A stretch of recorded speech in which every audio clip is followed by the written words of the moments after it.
Bene, ed eccoci qua per il nostro consueto appuntamento con la rubrica del Memento, perché torniamo ogni settimana a riproporvi temi di cui abbiamo già parlato e questa sera, Ermanno, torniamo con quello che ormai da alcune settimane è un appuntamento fisso, e cioè Venezia. Parliamo di Venezia e di quelli che sono i suoi problemi, ma soprattutto di quello che potrebbe essere il suo futuro se fossero prese delle decisioni, possiamo dire, corrette e comunque decisioni a vantaggio di Venezia e dei veneziani. Allora, è da anni che noi ci battiamo con le nostre trasmissioni perché Venezia sia una città indipendente, una città che ha una sua gestione economica, che abbia una legge speciale su Venezia, non quella che hanno fatto, ma una legge che rende indipendente Venezia, e insisteremo in questo senso ogni volta, quando è possibile, ma lo faremo anche in futuro sul telegiornale, perché Venezia non può essere gestita in questa maniera. La gestione di Venezia è una gestione fallimentare per Venezia.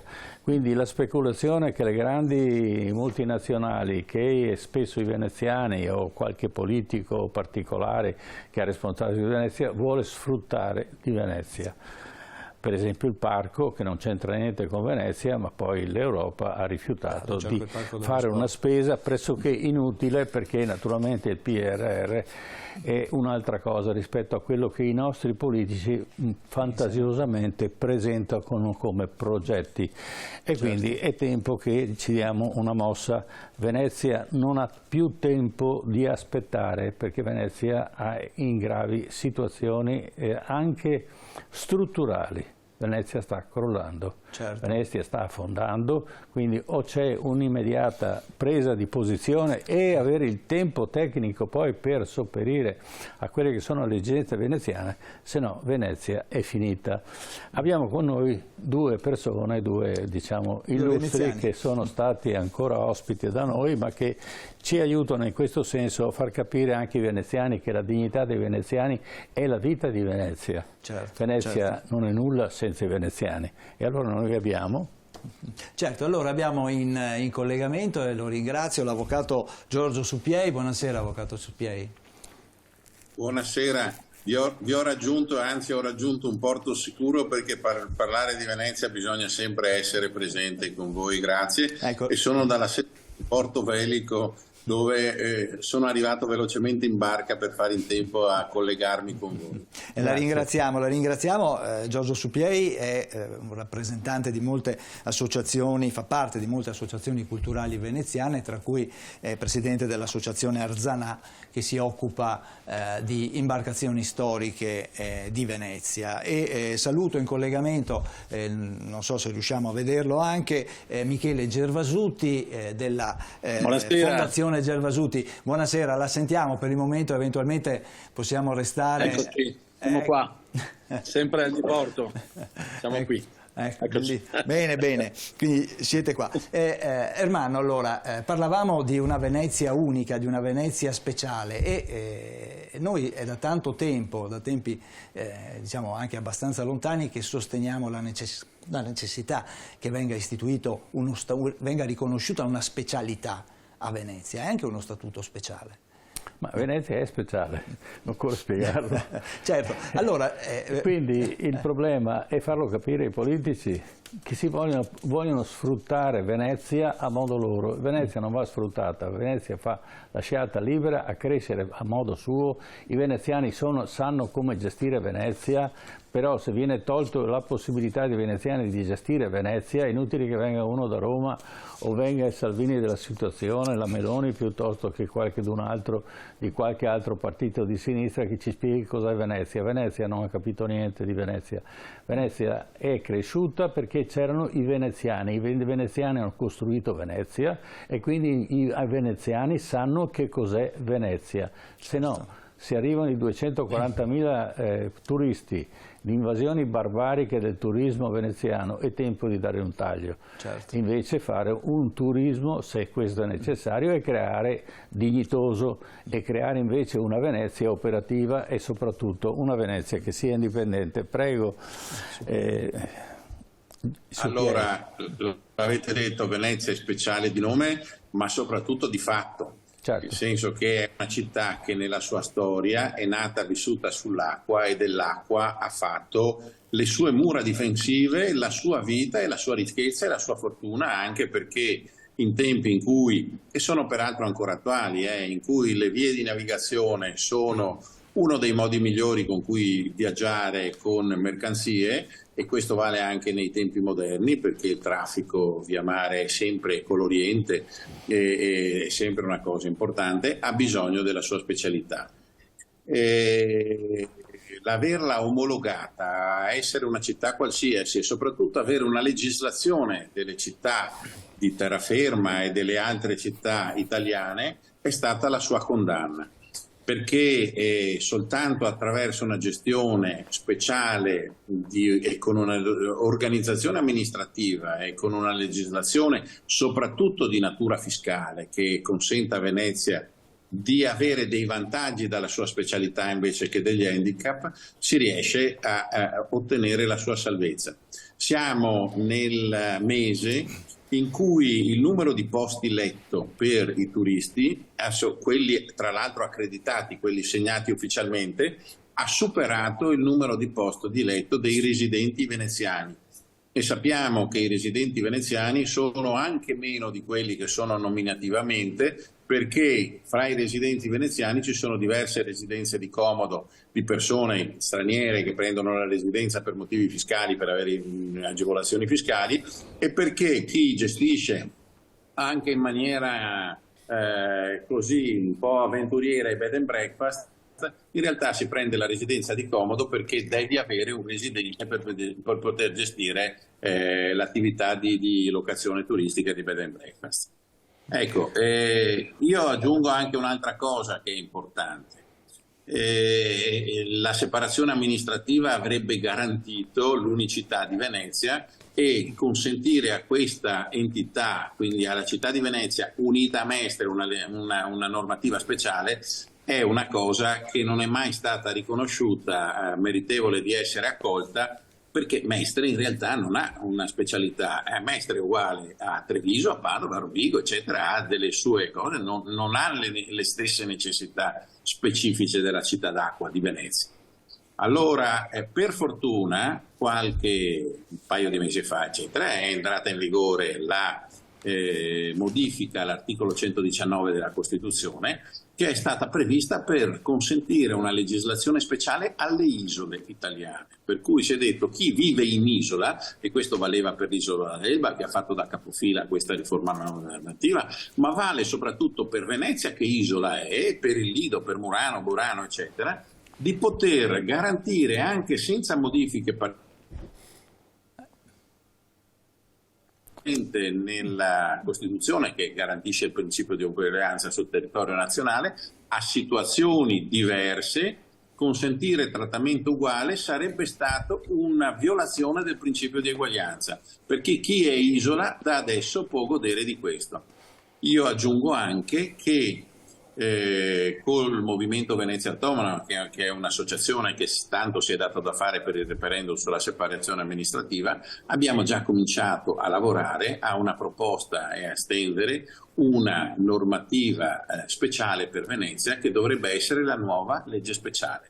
Non solo contributi dallo Stato a fondo perduto che poi finiscono in grandi opere tipo il Mose, ma viceversa una legislazione speciale che consenta e garantisca ai cittadini veneziani, a chi risiede effettivamente nella città di Venezia, un sistema fiscale che gli dia quelle agevolazioni che compensano le maggiori criticità economiche che ci sono. Sì, perché se la Venezia diventa una sorta di Lussemburgo, vedremo che Venezia improvvisamente, perché Venezia è nata perché Venezia era ricca, nessuno si può inventare una Venezia senza una risorsa economica, tipo quella che ha avuto Venezia nei suoi 1600 anni di vita, diciamo, Allora, se ci sarà questa risorsa, sicuramente Venezia troverà uno spazio. E Michele Gervasutti, cosa ci può aggiungere buonasera. In questo senso? Quale suggerimento ci può dare ancora su una svolta di Venezia come, diciamo, città libera, città autosufficiente, città autogestita dai veneziani? Sì, grazie professore. Ci scusiamo un po' per il collegamento precario, ma è importante esserci. Ma siete a Venezia, quindi è tutto precario. Esatto. E la cosa più importante dal mio punto di vista è quello che ha detto Giorgio poco fa. Secondo me l'avvocato Suppiei ha azzeccato, è un passo obbligato che non possiamo mai scavalcare. Chi pensa di poter fare questa cosa senza fare la separazione, che poi in realtà è un ripristino, non è nemmeno una separazione perché è il ripristino dei due comuni prima dell'editto di Mussolini del 26, quindi in realtà stiamo parlando di due comuni dove il sindaco di Mestre tra l'altro si era opposto all'epoca al Conte Volpi, quindi stiamo parlando di un passaggio obbligato che nessuno può eliminare o farne a meno e quello è assolutamente un metodo più democratico, ma la cosa più importante da dire è che adesso tutte queste multinazionali, come diceva lei prima professore giustamente, il rischio che una volta che questi si impossessano, hanno già comprato tutti gli alberghi più importanti 5 Stelle, nel momento in cui questi arrivano e hanno il potere di farlo, c'è solo un albergo che è in mano a una famiglia veneziana, tutti gli altri, i 5 Stelle sono tutti andati a multinazionali. È chiaro che questi vogliono pagare meno tasse, quindi andranno anche all'ONU per ottenere la separazione da Mestre, per ottenere questo statuto speciale. Io penso che però se siamo nelle mani degli americani per fare questa separazione, poi noi diventiamo ostaggio, come abbiamo visto quello che fanno in Ucraina, insomma, no? Certamente, ma però diciamo che cominciamo a fare il primo passo e poi quando Venezia è libera può fare anche una legge, chi abita a Venezia può gestire metri cubi di diciamo immobili, però deve vivere a Venezia, deve dedicarsi a Venezia, esattamente una legge già consolidata in Svizzera. In Svizzera non si può andare a comprare un appartamento, perché gli svizzeri dicono se no tutti arrivano qua e fanno solo casino. Allora la stessa cosa potrebbe succedere a Venezia, quindi Venezia si fa copia e incolla la legge svizzera e quindi Venezia, i veneziani cominceranno anche a aumentare di numero, perché saranno orgogliosi non solo di non pagare tasse ma anche di vivere a Venezia, perché la vita a Venezia è sicuramente molto migliore rispetto a molte altre città venete. Assolutamente, le passo l'avvocato Suppiei un attimo. Prego. No, a queste considerazioni ne volevo aggiungere qualcuna. Cioè, se tu, una potrebbe essere quella di dire, è allo studio del nostro progetto di legge, se tu vuoi acquistare un immobile a Venezia, devi garantire di essere un residente che ci viene a abitare. Perché se tu acquisti un immobile a scopo o lo prendi in locazione anche esclusivamente a scopo speculativo, fai la solita operazione che è quella che ha distrutto, diciamo, il tessuto sociale e socio-economico veneziano, di prendere, usare il nome della città di Venezia come un brand, sfruttarlo e portargli via le risorse economiche nel posto dove sei e dove ti porti. Ecco. Se invece tu sei obbligato a essere un residente, ci vieni effettivamente solo se vuoi diventare residente di Venezia. L'altra questione è quella di, anziché fare un prelievo fiscale importante come è quello fatto alle attività economiche di Venezia, in realtà essere ritrasferiti nel meccanismo dell'economia generale dello Stato, del Ministero delle Finanze, eccetera, e ritornare poi con spese sul luogo, con finanziamenti che diventano clientelari. Il Mose uno per tutti ce l'ha dimostrato, sì. Ma anche i restauri alle case di abitazione che dava la legge speciale di Venezia li davano soltanto e esclusivamente in base a meccanismi che non erano veneziani. Le cito uno ad esempio. se la concessione di fondi agevolati per le ristrutturazioni delle case a Venezia erano date esclusivamente a persone che non fossero parenti entro il secondo grado rispetto al proprietario. Allora questo significa distruggere le famiglie, andare contro la famiglia. Le famiglie veneziane invece avevano i nonni, i padri, i figli, eccetera, che potevano conservare e cercare di continuare a vivere a Venezia. Era a favore della residenzialità storica degli abitanti di Venezia. No, questi sono stati esclusi, secondo me, anche con una violazione dei principi costituzionali a tutela della famiglia. Oppure un'altra questione è quella che se tu vuoi mantenere un'attività produttiva o dare un'attività produttiva, devi avere delle agevolazioni fiscali, perché a Venezia la vita purtroppo costa di più, perché purtroppo ci sono gli oneri dei doppi trasporti e le attività economiche va a finire che emigrano dalla città e quindi perdi posti di lavoro, perdi attività, perdi residenza e soprattutto perdi quelle attività che sono compatibili col tessuto storico della città, non solo umano ma anche quello fisico. Devono essere attività artigianali compatibili, non solo, ma siccome ormai siamo in una società che vive anche di terziario avanzato, ormai si fanno a distanza e il Covid, diciamo, ha dimostrato come si potesse lavorare anche abitando in un posto che non sia strettamente quello dove tu devi andare a produrre un lavoro ma puoi produrlo anche da casa. Questa cosa agevola moltissimo la possibilità di risiedere a Venezia. Ecco, queste cose devono essere inserite in un meccanismo di legislazione speciale, perché se no non superi l'handicap economico e chi ha una casa di abitazione o la prende in affitto e riesce a affittare a 150 euro a camera al giorno, che fanno 4.000-4.500 euro al mese a camera ai turisti, è chiaro che non li mette sul mercato immobiliare a favore di chi è residente veneziano, che non si potrà mai pagare questo tipo di economia. Se poi le camere sono 3 o 4, la redditività dello sfruttamento turistico che c'è attualmente è esagerata. E guardate che ci sono delle persone o delle società che prendevano in affitto senza neanche avere un albergo, una licenza e restare collegate alle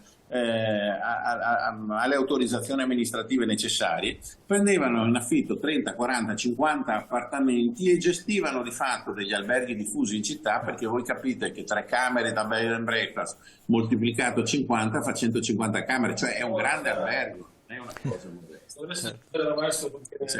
finendo la vespa, no? Ecco, allora professore, io volevo riprendere il discorso che lei stava facendo prima.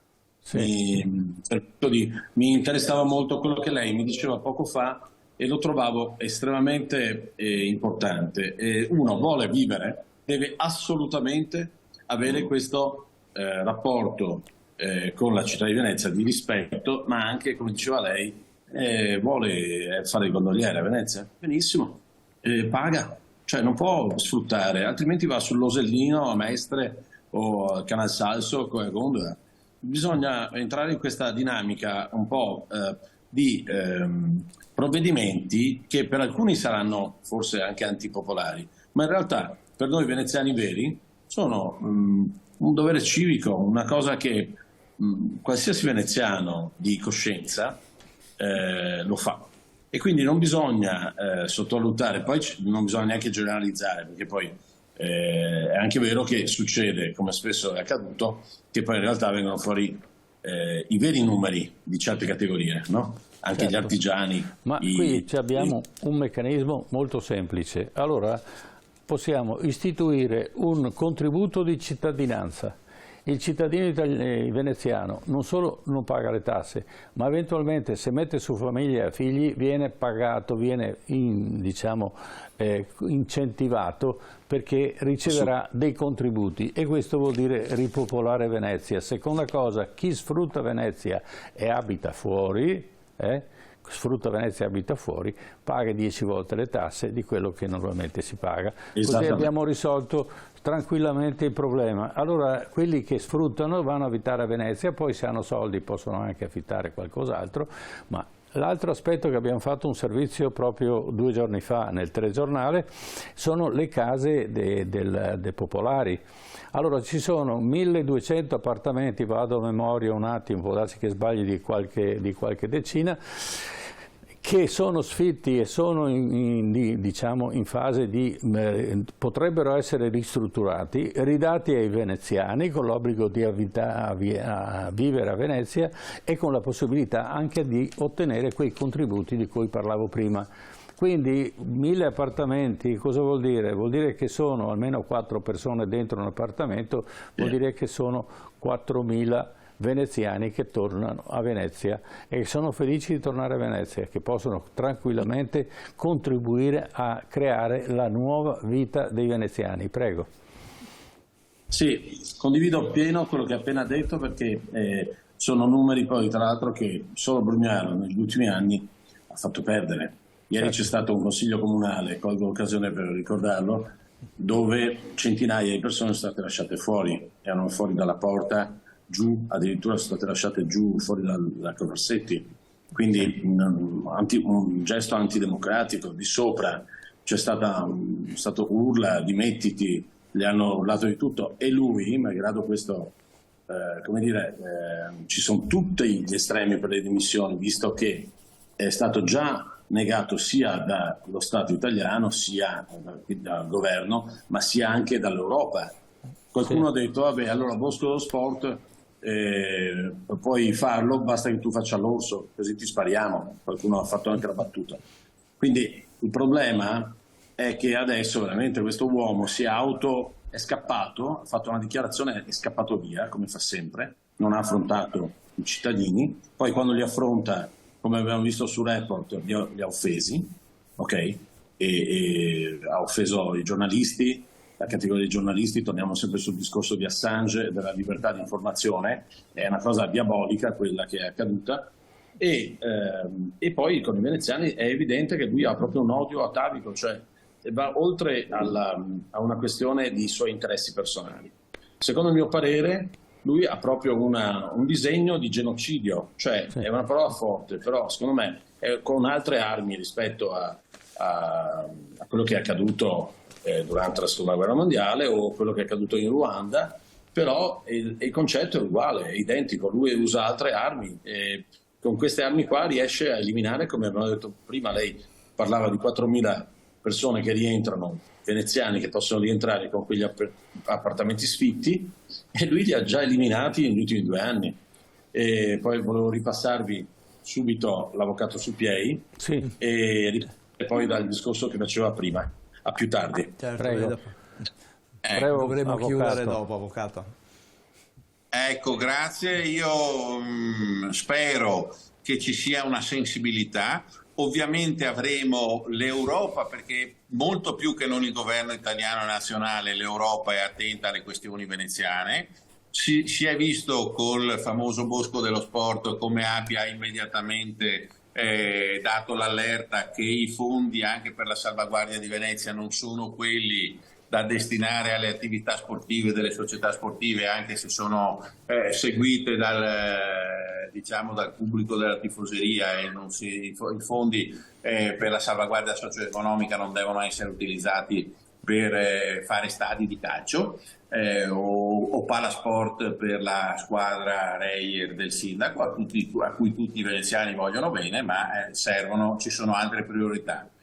E anche attenzione deve essere data alla legislazione speciale, e l'Europa su questo sarà sicuramente attenta. Ne dico un'altra, ho recentemente avuto l'incarico del presidente del Forum Futuro Arsenale, che è l'associazione delle associazioni che si occupano dell'Arsenale. Ecco, la partita dell'Arsenale è aperta e gli unici fondi che sono stati dati all'interno di questo meccanismo di finanziamento del Fondo di PGR alla città di Venezia sono stati dati tutti in consegna diretta alla Biennale, consegnandogli anche i locali e i capannoni, le tese marittime dell'Arsenale, che dovevano essere riutilizzate per la conservazione e le attività artigiane legate al mondo della marineria, e invece in questo modo sono state date impropriamente gli unici finanziamenti e gli unici spazi resi disponibili l'anno scorso dalla Marina Militare alla Biennale di Venezia, che pur essendo un'istituzione prestigiosa comunque si occupa esclusivamente di mostre occasionali d'arte e di architettura per pochi mesi l'anno, quelli dell'apertura, e non sono invece la conservazione del tessuto storico-culturale legato al mondo della marineria, al mondo dell'acqua, eccetera, che fa parte della comunità veneziana e del DNA di questa città. Ecco, questi sono due esempi di come invece bisogna intervenire con una legislazione speciale. Noi confondiamo a Venezia in un'attenzione dell'Europa e una diversa attenzione, per non chiamarla distorsione invece dell'attenzione necessaria, da parte del governo dello Stato italiano. Grazie. Buonasera, grazie. Volevo aggiungere una cosa soltanto che ha detto giustamente Giorgio. Mi ha fatto venire in mente quando abbiamo fatto quell'intervento all'Ateneo Veneto, no? Che facemmo prima della separazione. C'è stato un dibattito molto forte, e tra l'altro l'avvocato Suppiei era uno dei grandi personaggi che hanno gestito la discussione. E una delle cose più interessanti che ho trovato, oltre a quelle che poi vi ripasso all'avvocato che vi spiega meglio quello che è accaduto, però io mi ricordo il giorno prima uscì un articolo molto prestigioso di un veneziano veramente importante che è il dottor Semi, professore psicanalista, è stato presidente anche degli psicanalisti italiani, è una figura di spicco anche del ghetto ebraico, e un cliente di mio padre di vecchia data, anche il padre semiologo, e tutta la famiglia delle persone veramente intellettuali importanti. E in questo articolo c'era scritto proprio questa questione della comunità, cioè secondo Semi, lui aveva scritto un articolo il giorno prima di questo dibattito, segnalando quanto fosse importante occuparsi delle comunità di Venezia. Certo. Sono tantissime.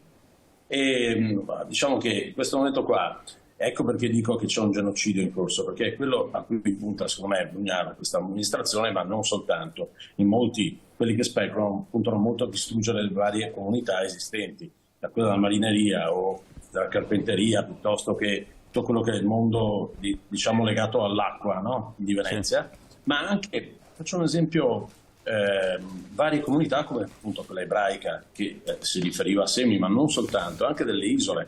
Per esempio un'isola come Murano è forse l'unica che tiene ancora e ha una comunità molto forte e resistente, mentre Burano per esempio ha una comunità molto fragile. Adesso sono spostati tutti su Tre Porti, sulla terraferma di Cavallino, sì. Quindi anche questo è un aspetto, secondo me, dove Semi è riuscito a cogliere subito il lato psicologico, appunto, della questione, delle fragilità nascoste. La interrompo perché naturalmente la trasmissione ha tempi molto limitati, però non è che abbandoniamo il problema, ci collegheremo ancora con voi la prossima volta, ma soprattutto quotidianamente organizzatevi, perché vi possiamo entrare via Zoom, ci colleghiamo con Venezia e faremo le puntate sul telegiornale. Va bene? Grazie. Grazie a voi. Che date a Venezia. Vi ripasso l'avvocato. Grazie anche da parte mia dell'attenzione, e parleremo di due cose: del convegno che è stato fatto all'Ateneo Veneto sulle condizioni di disapplicazione e di mancato risultato della legislazione speciale per Venezia così come è stata fatta finora, quindi è un diverso passo che deve avere la legislazione speciale in direzione di uno statuto speciale. E poi anche parleremo di autodeterminazione, perché Venezia ha bisogno di governarsi da sola e non di essere governata, perché va a finire che se no invece di essere governata è sfruttata come un brand da musica. Certo. Certamente, perché abbiamo anche una procura della Repubblica a Venezia, quindi sentiremo anche l'opinione del procuratore. Grazie. Bene, grazie a Giorgio Suppiei e a Michele Gervasuti per essere stati in collegamento con noi. Adesso noi andiamo un attimo in pubblicità e dopo torniamo con un nuovo argomento. Questa sera parleremo di un paese che ultimamente è passato un po' in secondo piano, e cioè parleremo della Siria e di un dramma che è stato dimenticato. Ne parliamo tra poco.